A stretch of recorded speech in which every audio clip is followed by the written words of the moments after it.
सपने तो अपने होते हैं, सपने तो अपने होते हैं. मित्रांनो, स्वप्न. माझं नाव स्वप्नील.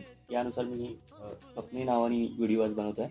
ठीक आहे. सो आपल्या आयुष्यातले जे ड्रीम्स आहेत, स्वप्ने आहेत, त्याशिवाय कोण आपलं आहे का? आपल्या देवाशिवाय म्हणजे माझी जी आसक्ती आहे देवासंदर्भातली, त्याचमुळे मी तुम्हाला सांगतोय, तुमची स्वप्न ह्या याशिवाय तुमच्या आयुष्यात कोणी आहे का? ते जर तुमचे साकार होतात किंवा नाही होत, जे काय असेल, ठीक आहे. पण या स्वप्नामुळेच तुम्ही आहात. ही जर तुम्ही स्वप्न पाहता, तुम्ही म्हणून जगता. ठीक आहे. जे काही गोष्टी तुमची साध्य करता आयुष्यात, तुम्ही या 90% स्वप्नांमुळेच होतात. जर तुम्ही स्वप्नच पाहणं सोडून द्याल, तर तुमचं जगणं मुश्किल होईल. ठीक आहे. सो ही स्वप्न जी आहे ना, ती आपली असणं खूप गरजेचं आहे. आपण स्वप्न पाहणं खूप गरजेचं आहे. तर तुम्ही तुमची एखादी गोष्ट साध्य करू शकता, सिद्ध करू शकता. तुम्ही ते आकर्षणाने मिळवू शकता. ठीक आहे. तर स्वप्न बघणं खूप गरजेचं आहे. जागतेपणी आणि झोपेपणी दोन्ही करा. ओके.